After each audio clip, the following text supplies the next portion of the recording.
3 पर अगर कोई गैर मुस्लिम भाई मौजूद हैं। सर मेरा नाम सुरेश है, पूर्णिया जिला का चिमनीवार का रहने वाला हूँ। मेरा सवाल है सर, अगर मम्मी पापा अपने ज़मीन जायदाद से हमें बेदखल करते हैं तो हमें उन पर कोई दबाव डालना चाहिए कि नहीं, उस पर मेरा भी हक बनता है या और कुछ? फिर भाई साहब, आपका सवाल है कि अगर आपके मम्मी पापा आपको जायदाद से बेदखल करते हैं तो वो सही है क्या? सही है, और उस पर हम उनके ऊपर अब कोई दबाव डाल सकते हैं कि नहीं? बेदखल क्यों करें? कुछ आपने गलती की? नहीं गलती नहीं सर, ऐसा भी होता है, गलती भी होते हैं और नहीं भी होते नहीं, हैं। मैं पूछना चाहता हूँ क्यों आपके वालिद वालदा आपको अपने जायदाद से बेदखल करना चाहते हैं? सर जैसे कि मैंने कोई गलती किए हुए हो या क्या गलती जानना चाहिए ना। कुछ गलती की सजा है, कुछ गलती की सजा नहीं है। जब तक आप गलती नहीं बोले, अच्छा मुझे गलती के लिए किसने सजाए मौत दी, अरे क्या गलती की है? आप गलती नहीं बोले तो बोलूँ कैसा मैं सही या गलत? तो हर गलती की अलग सजा होती है। जब तक आप गलती मुझसे नहीं बोलेंगे मैं जवाब नहीं दे सकूंगा। सर मम्मी पापा का कोई बात बोले और मैं उनसे इनकार कर दिया हूँ। आमतौर पे अम्मी चाचा की छोटी मोटी बात नहीं माने तो वो आपको अपनी जायदाद से बेदखल नहीं करना चाहिए। हेलो, हाँ मेरा नाम उषा है, मैं कॉटन ग्रीन से आई हूँ। मुझे इस्लाम बहुत अच्छा लगता है, मैं दिल से कबूल करना चाहूँगी। मेरा सवाल आपसे ये है कि नॉन मुस्लिम के हर एक मज़हब में बचपन से ही बच्चों को माँ बाप से सिखाते हैं, बताते हैं कि हमारे भगवान है, ईश्वर है, हमें उनकी पूजा करनी चाहिए। हम उस माहौल में रहते हैं, जीते हैं, सच क्या है वो पता नहीं चलता कि अल्लाह एक है, अल्लाह के जैसा कोई नहीं, तो उनमें ईमान कैसे आएगा? बहन का सवाल है कि अक्सर हमारे घर में हमारे वालिदैन कह रहे हिंदू मज़हब में सिखाते हैं कि भगवान है और उसकी पूजा करना चाहिए, मूर्ति पूजा करना चाहिए। तो हमें कैसे पता चलेगा कि अल्लाह एक है? हमें कैसा पता चलेगा कि सिर्फ एक ही अल्लाह की इबादत करना? ये आपका सवाल है बहन, सही? बहन, आप इसका जवाब अगर देखना चाहते तो कितने लोग अल्हम्दुलिल्लाह आज ही माशाल्लाह 2 या 3 लोग ने शहादत दी, वो भी हिंदू धर्म में थे। उनके माँ बाप ने भी उन्हें सिखाया कि मूर्ति पूजा करना चाहिए, लेकिन वो जब सच अपने सामने देखे तो सच को कबूल किया। तो हर इंसान को अल्लाह ताला, जैसे मैंने पहले फरमाया, अल्लाह सुब्हानहू व तआला कहते हैं सूरह फुसिलत में सूरा नंबर 41 आयत नंबर 53 में, सनूरीहिम आयातिना फिल आफाकी व फी अनफुसिहिम हत्ता यतबय्यना अन्नहुल हक, के बहुत जल्दी अल्लाह सुब्हानहू व तआला हर इंसान को अपनी निशानियां दिखाएंगे दूर तक, ताकि वाज़े हो जाए कि हक क्या है। एक बार हक वाज़े हो गया और अगर इंसान कबूल नहीं करता है तो वो दोषी है। हक वाज़े होने के बाद, जैसे मैंने पहले कहा कि बहुत से गैर मुस्लिम सोचेंगे अगर मैं मुस्लिम बना तो मेरे वालिदैन मुझे घर के बाहर निकाल देंगे, अगर मैं मुस्लिम बना तो मेरे दोस्त मुझे छोड़ देंगे, अगर मैं मुस्लिम बना तो तिजारत में नुकसान होगा। तो ये चीज़ें आपको रोकती है हक कबूल करने से। तो अल्लाह ताला आपका इम्तिहान ले रहे हैं कि हक को आप कबूल करते हैं कि नहीं। तो ये आपके लिए इम्तिहान है। लेकिन मरने के पहले जो भी गलत काम कर रहा है, जो भी ईश्वर के अलावा किसी की इबादत कर रहा है, अल्लाह मरने के पहले उसके दिल में वाज़े कर देते हैं कि खुदा एक है, चाहे डायरेक्ट चाहे इनडायरेक्ट, चाहे कुछ जरिए के थ्रू वाज़े तो कर देते हैं। और आज आप यहाँ मौजूद है इस मजलिस में, और मैं पहले भी साबित कर चुका हूँ कि हिंदू मज़हब की किताबों के ज़रिए कि खुदा एक है और उसकी मूर्ति पूजा नहीं करना चाहिए। अभी आपके पास कोई बहाना नहीं ये कहने का कि मैं हिंदू ख़ानदान में पैदा हुई इसीलिए मुझे पता नहीं कि खुदा एक है।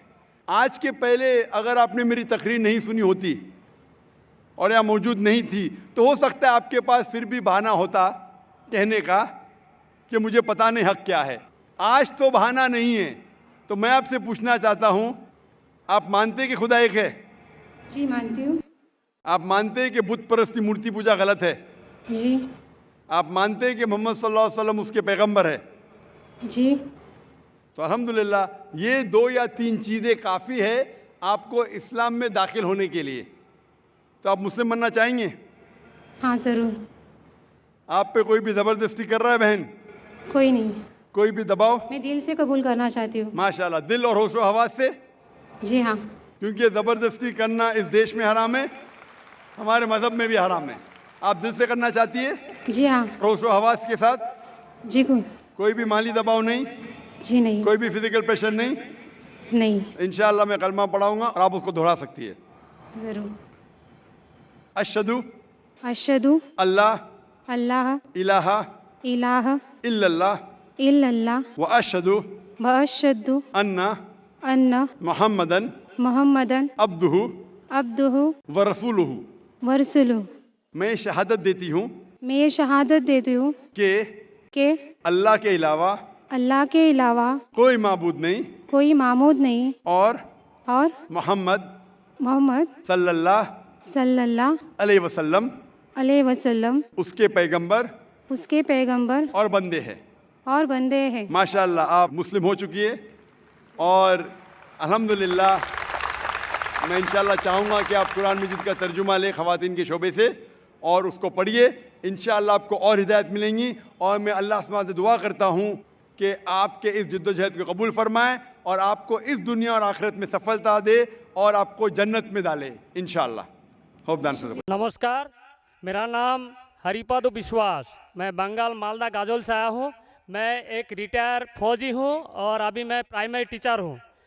हम कहीं भी देखते हैं कोई भी धर्म में बेगुनाहों को कोई कातिल करना, जुल्म करना, ये नहीं लिखा, लेकिन हम देखते हैं दुनिया में कहीं भी मुस्लिम हो या हिंदू हो बेगुनाहों के ऊपर जुल्म करते हैं। वो धर्म के प्रचार पर, जहाँ पर देखिए मुसलमान ज़्यादा है तो हिंदू के ऊपर और हिंदू जहाँ ज़्यादा है तो मुसलमान के ऊपर। तो धर्म क्या है और ईश्वर ने, अल्लाह ने क्यों नहीं एक धर्म किया और एक धर्म ग्रंथ नहीं किया? ये मेरा क्वेश्चन है। भाई साहब का बहुत अच्छा सवाल है। भाई साहब का सवाल है कि धर्म के नाम पे कत्ल हो रहा है। जब मुसलमान मेजॉरिटी में तो हिंदू कत्ल होता है, जहाँ हिंदू मेजॉरिटी में तो मुसलमान के ऊपर कत्ल होता है। ऐसा क्यों? खुदा ने एक धर्म क्यों नहीं बनाया? बहुत अच्छा सवाल है। कुरान में लिखा है सूरह अल इमरान में सूरा नंबर 3 आयत नंबर 19 में, इन्ना दीन इंदल्लाहिल इस्लाम, अल्लाह सुब्हानहू व तआला के नज़दीक एक ही दीन सही है और वो दीन है इस्लाम। अमन हासिल करना अल्लाह सुब्हानहू व तआला के अहकामात के मुताबिक। अल्लाह ने, ईश्वर ने, भगवान ने एक ही धर्म भेजा, लेकिन वक्त गुजरते हुए लोग इसमें तब्दीली लाए। इसीलिए कुरान मजीद में लिखा अल्लाह ने एक ही दीन भेजा, एक ही धर्म भेजा, वो है अमन हासिल करना अल्लाह सुब्हानहू व तआला के अहकामात के मुताबिक। इसे कहते हैं इस्लाम। आप चाहे अरबी में बोलो चाहे इंग्लिश में बोलो, peace acquired by submitting your will to God, that is the only religion. और अल्लाह सुब्हानहू व तआला ने हर दौर में पैगंबर भेजे,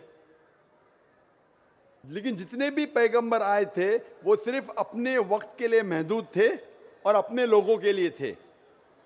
और जब भी पैगंबर भेजे, जब भी किताब नाजिल हुई, लोगों ने किताब को बदला और उसमें तब्दीली लाए और एक नया मजहब पैदा हो गया, एक नया दीन पैदा हो गया। तो अल्लाह ने एक नई किताब भेजी, नया पैगंबर भेजा, लोगों ने उसके ऊपर अमल किया।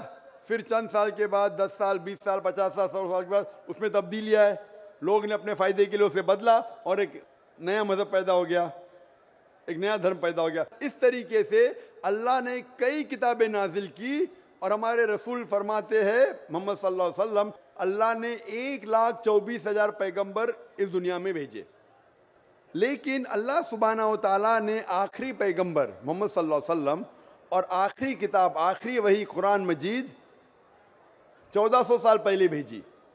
और इसमें अल्लाह ताला फरमाते हैं कि क्योंकि ये आखिरी किताब है, ये सिर्फ मुसलमानों के लिए नहीं, सिर्फ अरबों के लिए नहीं भेजी थी, बल्कि सारी इंसानियत के लिए भेजी थी। और क्योंकि ये आखिरी किताब है, ये महदूद नहीं 10 साल के लिए, 100 साल के लिए, 1000 साल के लिए, जब तक क़यामत आएंगी उस वक्त तक के ये किताब सही रहेंगी।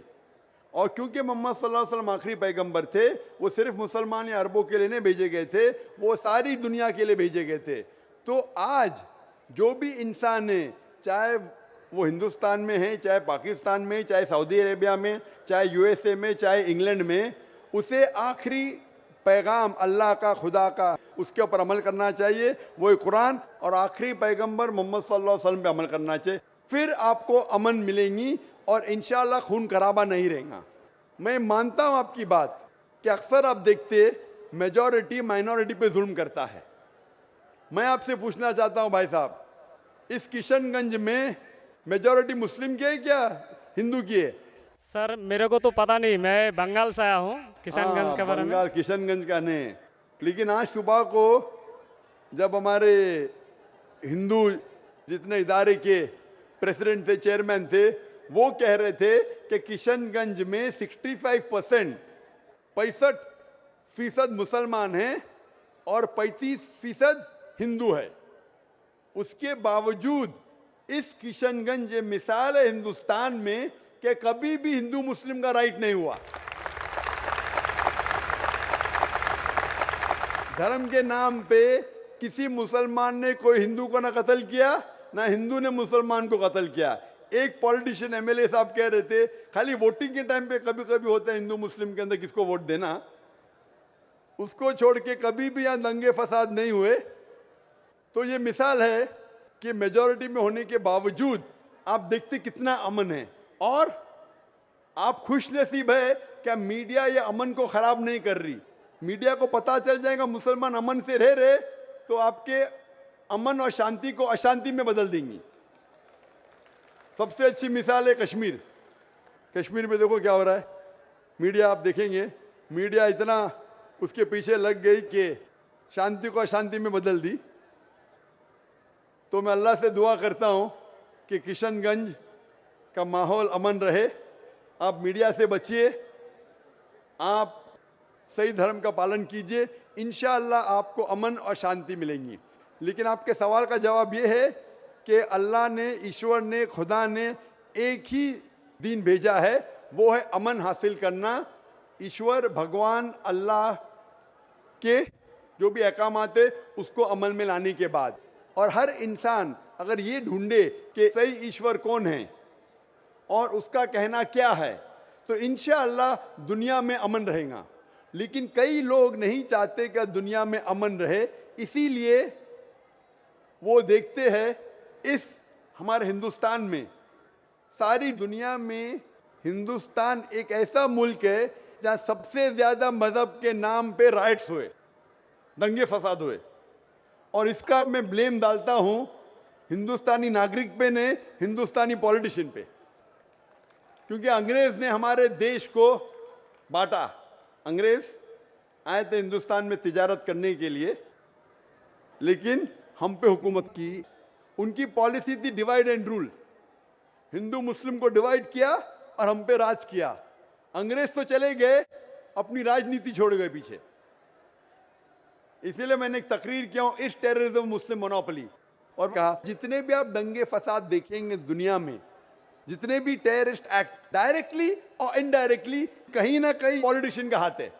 चाहे बाबरी मस्जिद लो, चाहे गुजरात लो, चाहे 9/11 लो, चाहे अफगानिस्तान लो, चाहे इराक लो, चाहे पैलेस्टाइन लो, ये सब में राजनीति का हाथ है। लोग चाहते हैं कि हमारे वोट बैंक में लोग हमें वोट दे, तो सबसे आसान तरीका है कि आपस में लड़ाओ मजहब के नाम पे। नहीं तो आमतौर पे मैं समझता हूं हिंदुस्तानी जो नागरिक है, हिंदू और मुस्लिम, माशाअल्लाह आपस में अमन चाहते, आपस में एक दूसरे से प्यार करते।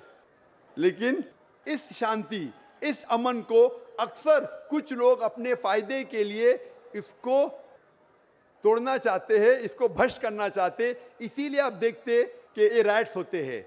अल्हम्दुलिल्लाह किशनगंज एक मिसाल है, और मैं दरख्वास्त करूंगा किशनगंज के पॉलिटिशियन से कि इस अमन को इंशाअल्लाह बरकरार रखे। आप हक पे रहो, आपको वोट मिलेगा, यहाँ नहीं मिलेगा, ऊपर तो सीट मिलेंगी। मैं हमेशा पॉलिटिशियन से कहता हूँ आप हक पे जमे रहो, चाहे आपका नुकसान हो। यहाँ सीट नहीं मिलेंगी, ऊपर तो मिलेंगी। ये सीट तो टेम्परेरी है, ये सीट आपकी दुनिया की टेम्परेरी है। कितने साल जिएंगे आप? 50 साल, 60 साल, 80 साल, कितने साल जिएंगे? ऊपर की तो परमानेंट सीट है ना। ये सीट को छोड़िए, आखिरत की सीट की फिक्र कीजिए। तो इसीलिए जो ईश्वर का पैगाम है, खुदा का पैगाम है, अल्लाह का पैगाम है, हक पे रहिए और हक का साथ दीजिए। चाहे आपको यहाँ सीट मिली क्या नहीं मिली, आखिरत में तो मिलेंगी और वो हमेशा आपके साथ रहेंगी। Hope that answers the question.